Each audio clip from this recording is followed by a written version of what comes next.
Hello friends, मैं उपासना चपराना और lap academy पर आप सभी का बहुत बहुत स्वागत है। फ्रेंड्स, हमारी 2 क्लासेस हो चुकी हैं। वो दोनों क्लासेस भारत के विस्तार और स्थिति से हैं और हमारी तीसरी क्लास भी उससे पहले टॉपिक से ही होगी हमारे से, क्योंकि ये टॉपिक जो है बहुत ही महत्वपूर्ण टॉपिक है। देखिए, आप कोई भी पिछले प्रीवियस ईयर पेपर उठाकर देख लीजिएगा। दूसरे सब्जेक्ट का तो पता नहीं, लेकिन भूगोल का तो मैं गारंटी लेती हूँ जो भी पढ़ाऊँगी आपको उसके अंदर से ही आएगा। देखिए, कोई भी आप किसी भी टीचर का जज करते हैं, जैसे कि भाई टीचर अच्छा है या बेकार है, वो आपको करना चाहिए। ये नहीं कि आप उसकी पर्सनालिटी को देखकर या आपके पढ़ाने के तरीके को देखकर ऐसे जज नहीं करना चाहिए। कभी भी आपको जज करना है उसको कि देखिए, प्रीवियस ईयर पेपर उठाइए, जो भी आपको टीचर पढ़ा रहा है प्रीवियस ईयर पेपर उठाएं और देखें कि भाई सिलेबस में क्या पढ़ा रहा है, क्या नहीं पढ़ा रहा है, कितना इसका एग्ज़ाम से मतलब इसके जो पढ़ा रहे हैं उससे एग्ज़ाम में कितना आ रहा है, मतलब इसके स्तर पर देखना चाहिए आपको। तो देखते हैं, हमारी जो आज की क्लास है वो थोड़ा ऐसा है कि मेन फैक्ट रह गए हैं बहुत सारे, तो उन्हें देख लेते हैं। और वो फैक्ट बहुत ही महत्वपूर्ण है। आप देख लीजिए, 2017 का दिल्ली पुलिस की कोई भी एग्ज़ाम जो है उसका क्वेश्चन पेपर उठाकर देख लीजिएगा। हर क्वेश्चन में भारत का स्थिति और विस्तार से क्वेश्चन पाएगा हर पेपर में, ठीक है। और जैसा कि अंकुर सर बता ही चुके हैं, दिल्ली पुलिस की भर्ती आ चुकी हैं और दिल्ली पुलिस एक ऐसी भर्ती है जो मीडियम क्लास के हो या कैसा भी कोई बच्चा हो, दिल्ली पुलिस के नाम पर उसका मतलब एकदम रोंगटे खड़े हो जाते हैं दिल्ली पुलिस के नाम पे। और एक हवा भी बना रखा है सभी लोगों ने कि भाई दिल्ली पुलिस आ गई है, हाई पेपर आएगा, ये आएगा, वो आएगा। देखिए, कुछ नहीं है। आप पूरे डेडिकेशन के साथ लग जाइए अभी से, कोई दिक्कत नहीं है। और हमारी टीम लैप अकेडमी आपके साथ है। देखिए, आप हमारा साथ दीजिएगा, हम आपका हेल्प करेंगे जितनी भी हो सकेगी, ठीक है। तो आइए चले पढ़ते हैं, कुछ इंपॉर्टेंट फैक्ट्स हैं उन्हें देख लेते हैं एक बार। देखिए, सबसे पहले क्या है हमारा भू आवेष्टित राज्य, ठीक है। भू आवेष्टित का मतलब होता है यानी जो राज्य जिनकी सीमा किसी मतलब चारों तरफ से जो बंद है राज्य, मतलब इधर से भी कोई राज्य लग रहा है, इधर से भी कोई राज्य लग रहा है, चारों तरफ से कोई ना कोई राज्य इसका लग रहा है। ऐसे हमारे कुछ राज्य हैं। 5 राज्यों के हम नाम आपको बता रहे हैं। क्या है? भू आवेष्टित,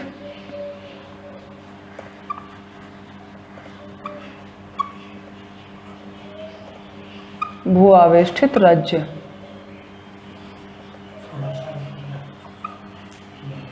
ठीक है।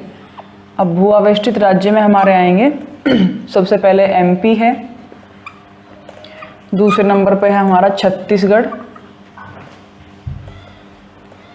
ठीक है। मध्य प्रदेश यानी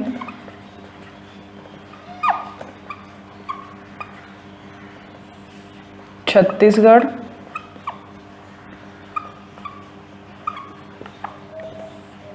तीसरा है हमारा 5 राज्य हैं। तीसरा हमारा हरियाणा,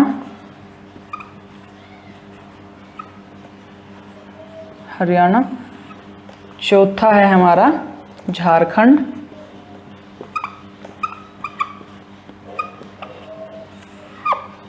और 5वां है हमारा तेलंगाना।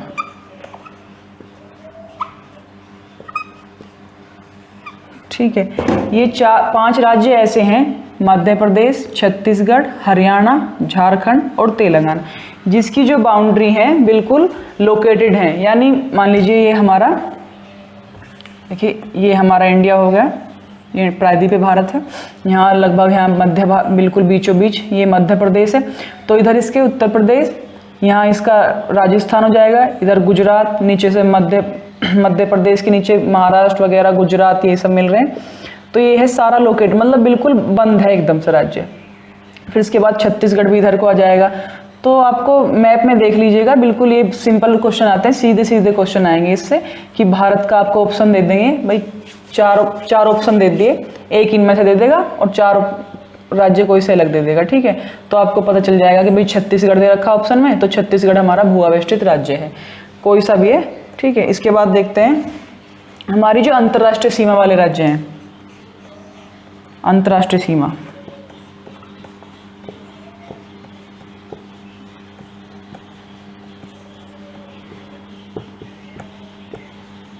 अंतर्राष्ट्रीय सीमा वाले राज्य हैं हमारे 17 राज्य, ठीक है। क्वेश्चन बिल्कुल सीधा सीधा पूछ लेगा कि भाई अंतर्राष्ट्रीय सीमा वाले राज्य कौन कौन से हैं या कितने राज्य हैं टोटल। तो हमारे 17 राज्य अंतर्राष्ट्रीय सीमा से लग रहे हैं। अंतर्राष्ट्रीय सीमा का मतलब है कि भाई इंडिया को छोड़कर किसी न किसी देश से इनकी जो सीमाएं मिल रही हैं। और सारे जो ऊपर के हमारे देश हैं, राज्य हैं, भाई राजस्थान होगा, गुजरात होगा, हरियाणा, पंजाब, जम्मू कश्मीर, इधर हिमाचल, उत्तर प्रदेश, ये सब इनकी सबकी जो मिल रही है बाउंड्रीज, किसी न किसी देश से सीमाएं लग रही हैं इसकी, तो इसे बोलते हैं हमारा अंतर्राष्ट्रीय सीमा वाले 17 राज्य हैं। देखिए आप एटलस ले लीजिएगा, स्टूडेंट एटलस ले लो, और वो भी इंग्लिश में। तो अगर ज्योग्राफी पढ़नी है तो एटलस का जरूरी होना स्टूडेंट के पास ज़रूरी है, ठीक है। इसके बाद देखते हैं हमारी जो 10 की जनसंख्या है उसकी वृद्धि,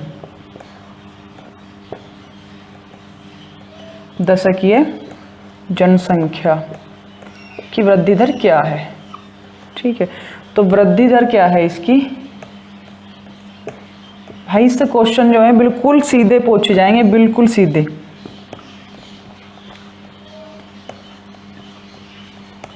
(2011), ठीक है।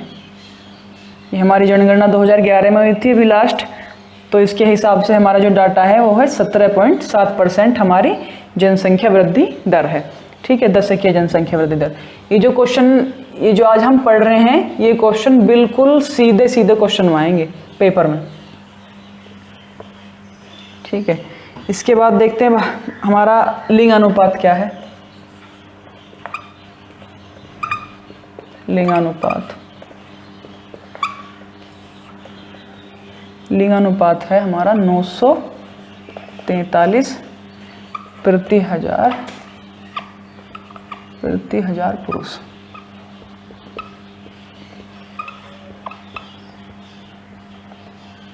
ठीक है।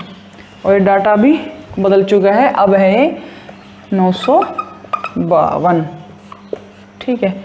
इसके बाद है शिशु लिंग अनुपात। शिशु का है हमारा 919 था, लेकिन अब हो गया है 927, ये भी बदल गया है। देखिए अपडेट जरूरी है। मान लीजिए पेपर में ये भी आएगा, तो आप तो यही लगा के आएंगे, लेकिन जो अब है वो डाटा ये है 952। और जनसंख्या घनत्व,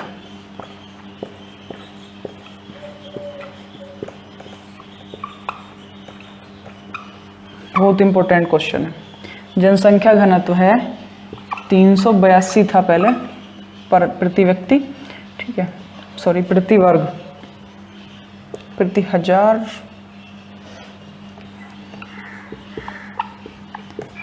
वर्ग किलोमीटर, लेकिन इसका डाटा भी चेंज हो चुका है, ये है 416। तो आपको पहले वाले भी ध्यान में रखने, अगर ऑप्शन में देखिए ये आएगा 919 या 927 आएगा तो 927 लगाएंगे आप। अगर 382 आ रहा है, 416 नहीं आ रहा, तो आप 382 लगाएंगे, क्योंकि अगर अच्छे लेवल के पेपर हैं तो उनमें हमेशा अपडेट ही मांगेंगे, और जो 1 लाइन फैक्ट वाले पेपर हैं उनमें कई बार पुराना डाटा भी पूछ लेते हैं। इसके बाद है हमारा कुल साक्षरता कितनी है।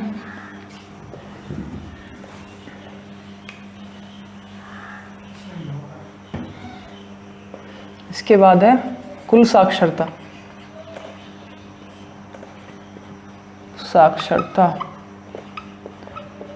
कुल साक्षरता दर है 73%, ठीक है। और ये है, अगर हम पुरुषों की देखेंगे तो पुरुषों की साक्षरता दर है 80.9%, महिलाओं की है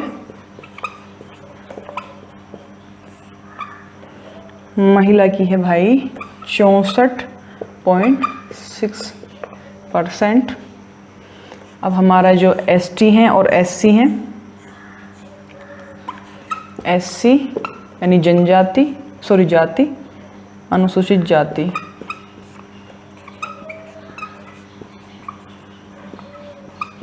अनुसूचित जाति का है हमारा डाटा, ये है, इतनी अनुसूचित जाति है हमारे यहाँ पर भारत का। और जनजाति जो है,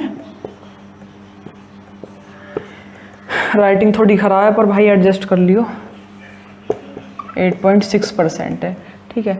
तो क्या है हमारी जो कुल साक्षरता दर है, अगर देश की कुल साक्षरता दर है तो वो है 73%।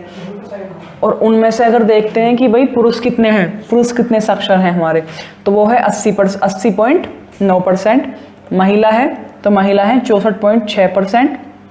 और अनुसूचित जाति कितनी है और अनुसूचित जनजाति कितनी है, ठीक है, तो उसका है 16.6% तो अनुसूचित जाति हैं, और अगर जनजाति देखें तो 8.6%। ठीक है।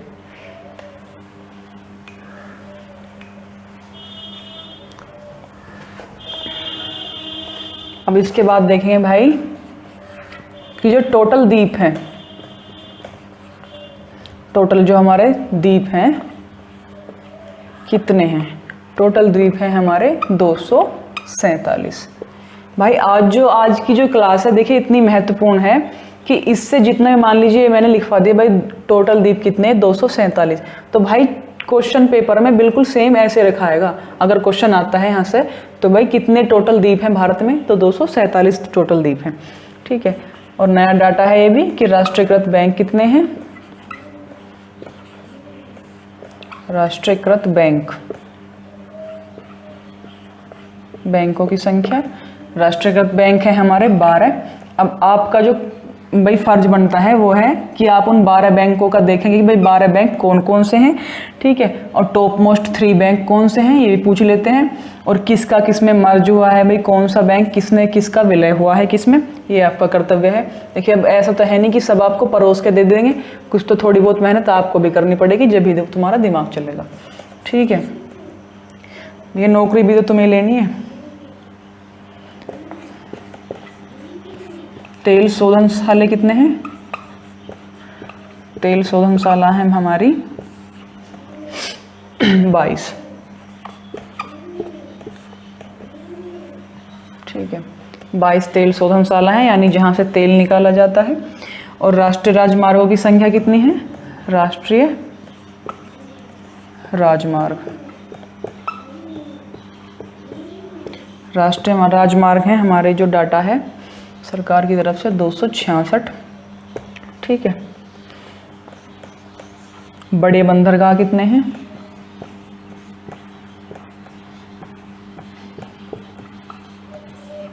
बड़े बंदरगाह हैं 13। देखिए ये वाला क्वेश्चन यूपी SSS के पेपर में आया था वीडियो वाले में कि बड़े यानी बंदरगाह कितने हैं और एयरपोर्ट कितने हैं। तो लगभग ऐसा था कि बड़े बंदरगाह 13 और शायद एयरपोर्ट जो हैं वो 12 हैं या 17 हैं। ठीक है। एयरपोर्ट का मुझे ध्यान नहीं है अभी, लेकिन बंदरगाह 13 हैं। ठीक है, हमारा हो गया। इसके बाद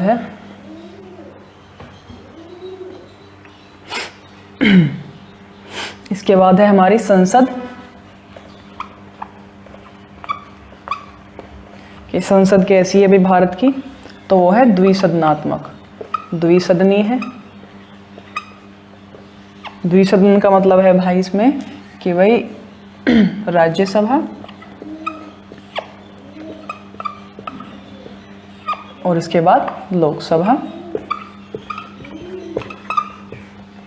ठीक है। लोकसभा में हमारी 552 है सीट, 545।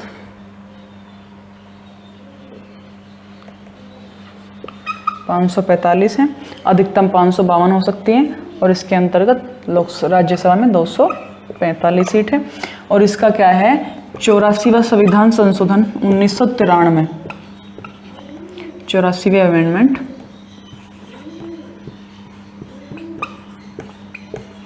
84वां अमेंडमेंट 1993 के अंतर्गत जो है इसका 2026 तक ना तो इसमें सीट घटाई जा मतलब सीटें बढ़ाई नहीं जा सकती, इतनी रहेंगी। 2026 तक ये प्रावधान किया है इस अमेंडमेंट के द्वारा कि भाई लोकसभा की सीट जो है इनमें कोई भी बढ़ोतरी नहीं होगी।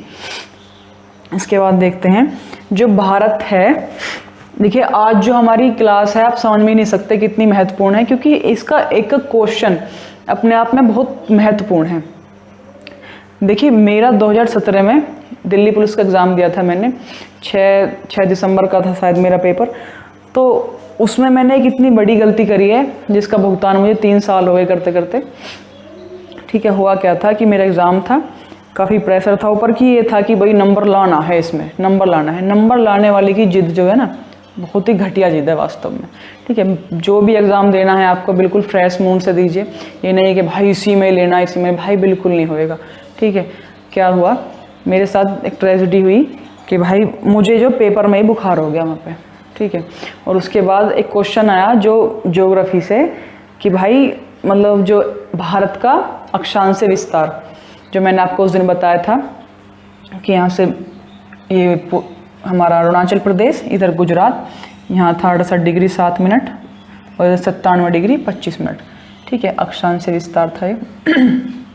तो भाई ये मेरा क्वेश्चन गलत हो गया, ठीक है। 62 पे उसकी मेरिट लगी थी, हमारे आए थे 60। बहुत ही दुख की घटना है, तो कोई बात नहीं।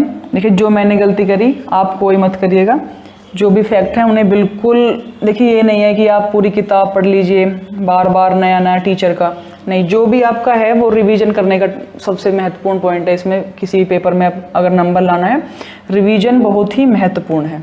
जो भी पढ़ रहे हैं आप उसको रिवीजन कीजिएगा, ठीक है। इसके बाद देखते हैं, हम अपने टॉपिक पर आते हैं। इसके बाद है हमारा अक्षांश दृष्टि से जो है भारत अक्षांश दृष्टि से तो क्या है, उत्तरी गोलार्ध में है। मान लीजिए अक्षांश से कौन सी रेखा बताई थी मैंने आपको, ये वाली जो लेटी हुई रेखाएं हैं, ये अक्षांश रेखाएं थी, अक्षांश रेखा, ठीक है। इसका क्या था कि ये हमारा भारत, पृथ्वी मान लीजिए, यानी भारत है हमारी, पृथ्वी है हमारी, और इसमें क्या है, ये नॉर्थ हो गया, ये साउथ हो गया, ठीक है। तो 2 बराबर भागों में बांट रही है भूमध्य रेखा इसको। तो हमारा भारत नॉर्थ पोल उसमें है, पूरे उत्तरी गोलार्ध में, यहाँ कुछ लगभग, ठीक है, ठीक है। तो अक्षांश से जो है वो तो है पूरी तरह हमारा उत्तरी गोलार्ध में, और अगर हम इसका देखें विस्तार देशांतर के रूप में, ठीक, ये हो गया हमारा देशांतर रेखा, ये भी बीचों बीच काटती है भारत उसको, पृथ्वी को। तो अगर देशांतर के हिसाब से देखें तो उत्तरी पूर्वी देशांतर, यानी पूर्वी देशांतर लगभग यहाँ है, ठीक है। ये रहा, 4 दिशाएं होती है हमारी, तो पूर्वी देशांतर, देशांतर पूर्वी, और अक्षांश से उत्तरी गोलार्ध में, ठीक है। इसके बाद हमारा था एक, हमने पढ़ा था कि भाई भारत की मुख्य भूमि का दक्षिण पॉइंट है वो है कैप कोमोरिन या कन्याकुमारी, और इसके बाद था हमारा एक पॉइंट कि भारत का दक्षिणतम बिंदु क्या है। तो दक्षिणतम बिंदु क्या था, ये हमारा इंडिया हो गया, प्रायद्वीपीय भारत, ये थोड़ा श्रीलंका लटक रहा है यहाँ पे, यहाँ हमारा अंडमान निकोबार है। तो निकोबार द्वीप समूह में, यानी निकोबार द्वीप समूह का जो यहाँ पर पॉइंट था वो ग्रेट निकोबार में वो था इंदिरा पॉइंट, इंदिरा पॉइंट, इसको पहले पिग्मेलियन पॉइंट भी बोलते थे, पिग्मेलियन पॉइंट, ठीक है, पिग्मेलियन पॉइंट समझ जाइए, पिग्मेलियन पॉइंट बोलते थे। तो हुआ क्या, 2004 में भाई सुनामी आई, तो ये पूर्णतः डूब चुका है। लेकिन अब इसको हमें डूब चुका हो कुछ भी हो, लेकिन हमें डाटा तो हमें याद रखना होगा। तो इसका है 6 पॉइंट, अगर अक्षांश से देखें तो 6.45 डिग्री, ठीक है। यह 6 मिनट 45 डिग्री, जो भी बोलना चाहो आपको सुविधा अनुसार बोल लेना। और ये हमारा था 8/4/37 कुछ कर यहाँ पर, ठीक है। तो ये डेटा आपको याद रखना बहुत ही ज़रूरी है। और हाँ, एक महत्वपूर्ण बात और, इसका बताने का सबसे मेन इम्पोर्टेंट कारण क्या था, देखिए हमारी भूमध्य रेखा है जो पृथ्वी को 2 लगभग बराबर भागों से बांटती है। तो हमारा भारत यहाँ पर है लगभग, मान लीजिए यहाँ पर है, तो भूमध्य, ये जो भारत का सबसे दक्षिणतम बिंदु है, यानी पिग्मेलियन पॉइंट या इंदिरा पॉइंट बोल लीजिए, ये भूमध्य रेखा से 876 किलोमीटर ऊपर है, यानी इसकी और इसकी दूरी में जो है 876 किलोमीटर का डिफरेंस है। इसके बाद है हमारा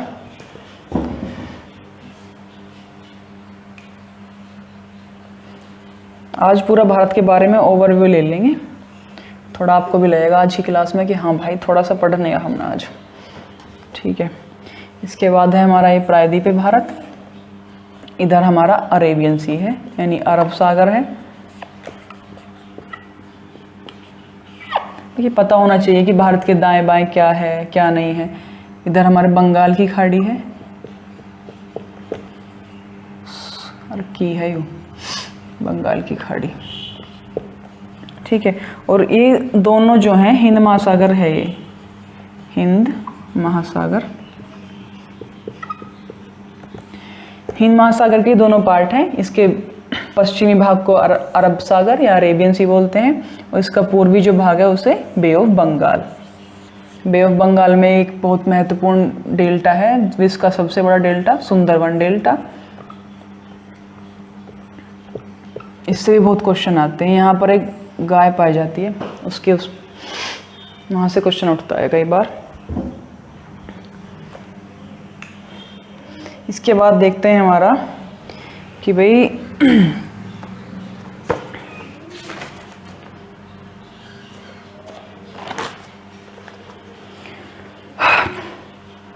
इसके बाद देखते हैं त्रिपुरा। त्रिपुरा का मैंने आपको बताया था, इसे 0 डिग्री लाइनें बोलते हैं। और ये त्रिपुरा ऐसा है जो 3 तरफ से बांग्लादेश से घिरा हुआ है, त्रिपुरा राज्य। और इसकी जो राजधानी है अगरतला, यानी अगरतला इसकी राजधानी है। तो वो सीमा से, यानी सीमा किसकी, बांग्लादेश की। तो वो बांग्लादेश की सीमा से, यानी अंतर्राष्ट्रीय जो रेखा है, यानी बांग्लादेश की सीमा भाई इंटरनेशनल हुई क्योंकि दूसरे देश की सीमा है, तो उससे सिर्फ 50 मीटर की दूरी है उसकी, अगरतला की। यानी जो हमारी त्रिपुरा की राजधानी है अगरतला, उसकी 50 मीटर की दूरी है अंतर्राष्ट्रीय रेखा से हमारी से। तो उसके बारे में हमने आपको बता दिया, ये याद रखना है ये। और ये जो त्रिपुरा है, मार्कर, त्रिपुरा जो है बाकी जो भारत के राज्य हैं उनसे NH44 के थ्रू जॉइंट होता है। यानी NH44 के लिंक से ही, यानी NH44 जा रहा होगा यहाँ को, तो उसी से जो कनेक्ट है वो हमारा त्रिपुरा राज्य जो है 3 तरफ से बांग्लादेश से घिरा हुआ है। और इसके बाद देखते हैं, और अभी आपने देखा होगा 2015 में 7 मई, बहुत ही महत्वपूर्ण डाटा है, 7 मई 2015 को हमारा बांग्लादेश के साथ, बांग्लादेश के साथ हमारा एक समझौता हुआ था। 41 साल पुराना हमारा विवाद चल रहा था उस पर, ठीक है। तो उस समझौता, वो एक समझौता हुआ था उसके थ्रू। तो कुछ भाग हमारा बांग्लादेश की तरफ और बांग्लादेश का कुछ भाग हमारी तरफ। तो लेन देन हो के भाई इसका जो मतलब मामला फिनिश हो गया ये। तो इसमें क्या था, महत्वपूर्ण चीज़ इसकी ये है कि 119वां संविधान संशोधन विधेयक था,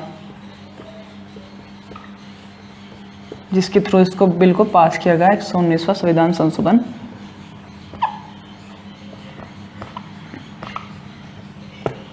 संशोधन विधेयक।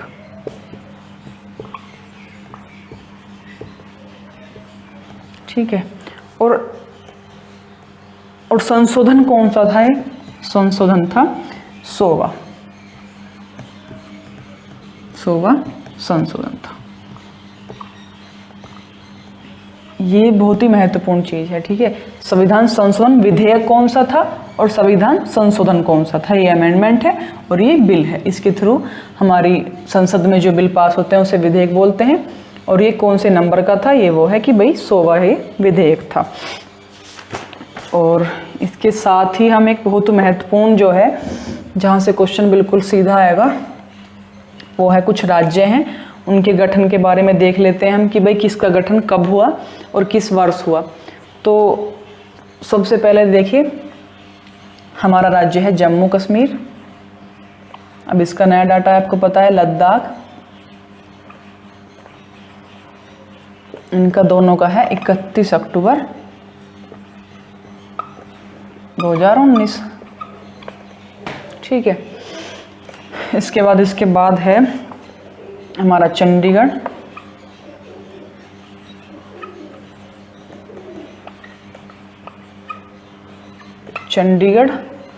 पंजाब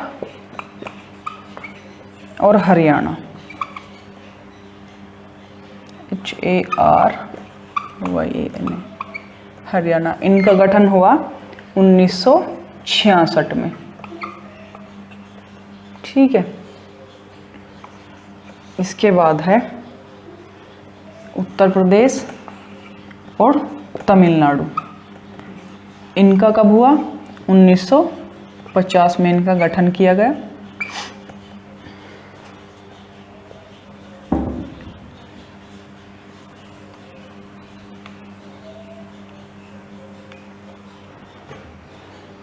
इसके बाद और कुछ राज्य हैं, जैसे राजस्थान। देखिए शॉर्ट फॉर्म में लिख देते हैं, वीडियो ज़्यादा लंबी हो जाएगी।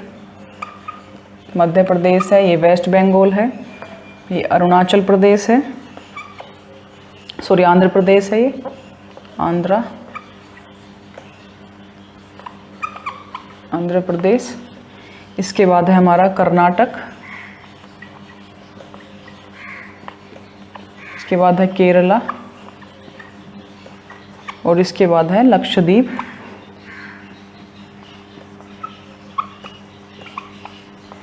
और इसके बाद है दिल्ली। जो राज्यों का पुनर्गठन हुआ, इनका कब हुआ? सभी राज्यों का इनकी ईयर है 1956। ठीक है, देख लीजिए, राजस्थान, मध्य प्रदेश, वेस्ट बंगाल यानी पश्चिम बंगाल, आंध्र प्रदेश, कर्नाटक, केरला और लक्षद्वीप, और इसके बाद दिल्ली। इन सभी का गठन, राज्यों का पुनर्गठन कब हुआ? 1956 में।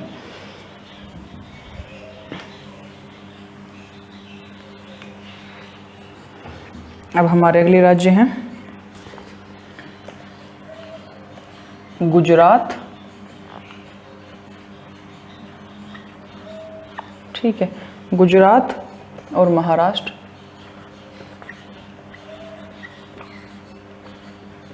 भाई स्पेलिंग देख लियो अपने आप।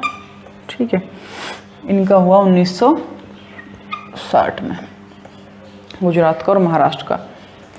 अब है हमारे छत्तीसगढ़,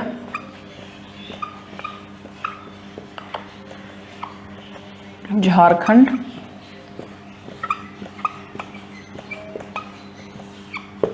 और उत्तराखंड।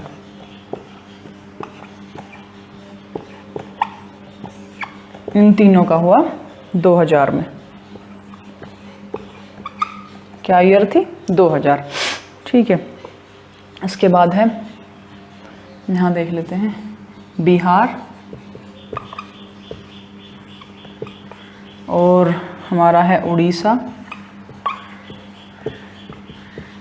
तो बिहार का 1935, ठीक है, और इसका 1936। इसके बाद है त्रिपुरा, मणिपुर और मेघालय।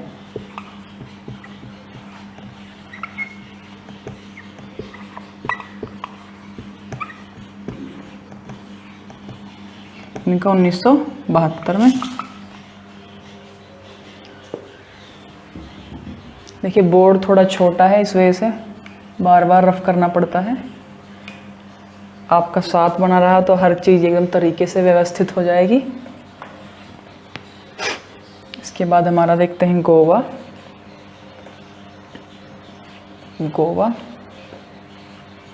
अगला है अरुणाचल प्रदेश,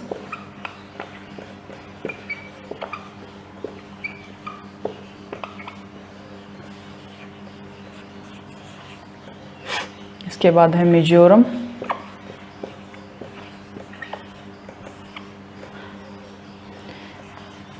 इसके बाद है दमन और दीव।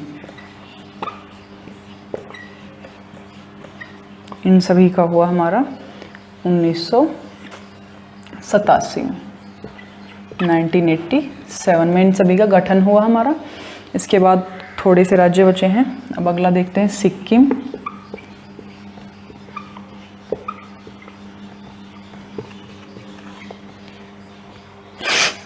हिमाचल,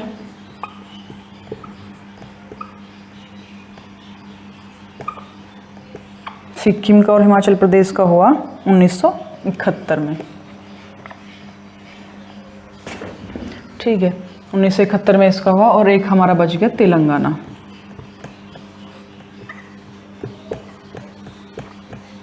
तेलंगाना आपको पता है 2 जून 2014। ठीक है, तो हमारा ये राज्यों का पुनर्गठन था, क्योंकि इससे क्वेश्चन बहुत बार पूछे जाते हैं कि भाई सिक्किम का कब गठन हुआ, कौन से संविधान संशोधन के द्वारा हुआ। तो पॉलिटी तो आप पढ़ ही रहे हैं, अंकुर सर पढ़ा रहे हैं आपको, बहुत अच्छी पढ़ा रहे हैं अंकुर सर। ठीक है, और अंकुर सर ने अभी आपको दिल्ली पुलिस के बारे में पूरी जानकारी भी दी है। आप सभी का साथ बना रहा तो दिल्ली पुलिस की तैयारी नए अंदाज से करेंगे। ठीक है, हर क्लास होगी आपकी, कंप्यूटर की भी, रीजनिंग की भी, मैथ की भी, और जीएस हम करा ही रहे हैं। इसके बाद देखते हैं हम, इसके बाद है हमारा लास्ट है, बस थोड़ा सा ही बच गया। देखिए ये हमारा प्रायद्वीपीय भारत हो गया। यहाँ हमारा क्या है, महाराष्ट्र, शॉर्ट फॉर्म में लिख लेते हैं। ये थोड़ा सा ऐसे गुजरात है, कुछ गुजरात। ठीक है, इसके बाद यहाँ पर गोवा है, यहाँ कर्नाटक है, ये यहाँ पर ये केरल, केरला जो भी है। फिर इधर तमिलनाडु है, ऊपर तमिलनाडु के ऊपर है आंध्र प्रदेश, आंध्रा, उसके बाद उड़ीसा। ठीक है, इसके बाद हमारा यहाँ पर वेस्ट बंगाल है, पश्चिम बंगाल। ठीक है, तो कुछ तट हैं हमारे जो महत्वपूर्ण तट हैं, उन्हें देख लेते हैं एक बार। सबसे पहले यहाँ पर आपको पता ही है भाई कच्छ का रण है, कच्छ का रण, ये दलदली क्षेत्र है बिल्कुल पूरा। और यहीं पर इसके वो है 24 डिग्री जो पैरेलल लाइन है, जिस पर भारत का और पाकिस्तान का काफ़ी विवाद बना रहता है। तो देखते हैं यहाँ पर क्या है, यहाँ से लेके और हमारा महाराष्ट्र तक, यहाँ हमारा काठियावाड़ तट है, काठियावाड़ का तट। ठीक है,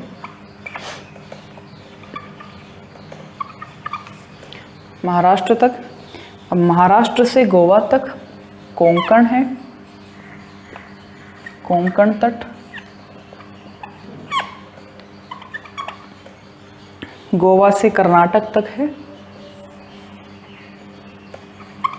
कनारा तट, कन्नड़ तट, कनारा, कन्नड़, या भाई कर्नाटक भी बोल सकते हैं इसको, कर्नाटक तट। इसके बाद है हमारा मालाबार तट,